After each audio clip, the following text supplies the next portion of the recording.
श्री स्वामी समर्थ. पत्नी व्यतिरिक्त अशी जिच्यासोबत संबंध ठेवल्यानंतर सुद्धा पाप लागत नाही. नमस्कार मित्रांनो, श्री स्वामी समर्थ आपल्या यूट्यूब चॅनलमध्ये सर्वांचे हार्दिक स्वागत आहे. प्रिय मित्रांनो, आजच्या व्हिडिओमध्ये मी तुमच्यासाठी एक नवीन माहिती घेऊन आले आहे. या व्हिडिओमध्ये तुम्हाला समजणार आहे की पत्नीने परवानगी दिली तर अशी कोणती स्त्री आहे जिच्यासोबत संबंध ठेवून सुद्धा पुरुषाला पाप लागत नाही. तर मित्रांनो, पत्नी व्यतिरिक्त ती स्त्री कोणती आहे, आपल्या व्हिडिओद्वारे समजून घेणार आहोत. यापूर्वी मित्रांनो, एक नम्र विनंती आहे.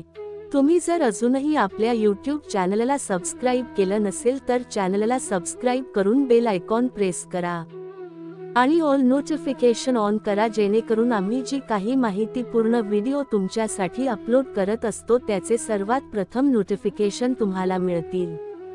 मित्रांनो, एकदा देवर्षी नारद भ्रमण करत असताना यमलोका पोहोचले तेव्हा महाराजांनी नारद मुनींनी पाहिलं तेव्हा त्यांना पाहून यमराज खूपच प्रसन्न झाले आणि म्हणू लागले, हे देवर्षी नारद, तुमचा आमच्या यमलोकात स्वागत आहे. तुम्ही आल्यामुळे आम्हाला खूपच प्रसन्न वाटत आहे. हे देवर्षी, मला सांगा, तुम्ही जिथे कुठे जाता त्या जाण्यामागे नक्कीच काहीतरी कारण असतं आणि ते असं कोणतं कारण आहे ज्यामुळे तुम्ही यमलोकात आला आहात.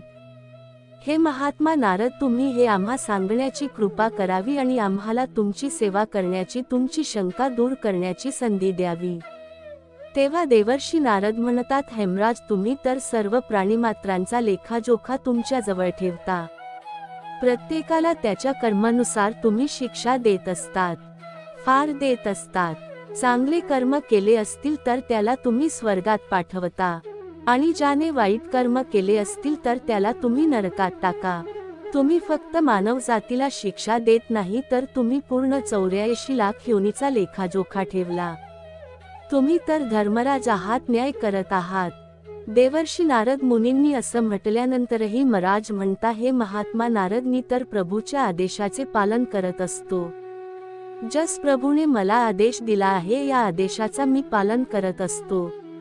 ही गोष्ट खरी आहे की प्रत्येक जीवाचा, प्राणीमात्राचा लेखाजोखा माझ्याकडे आहे आणि हे सुद्धा सत्य आहे की आम्ही त्याच्या कर्मानुसार त्याला फळ प्रदान करत असतो. हे देवाचे परमभक्त, आता तुम्ही मला हे सांगा की तुम्ही कोणत्या कारणास्तव आमच्या इथे आला आहात. मित्रांनो, तेव्हा देवर्षी नारद म्हणतात, हेमराज, माझ्या मनात एक प्रश्न उपस्थित झाला आहे आणि त्याच प्रश्नाचे उत्तर जाणून घेण्यासाठी मी खूप व्याकुळ झालो आहे.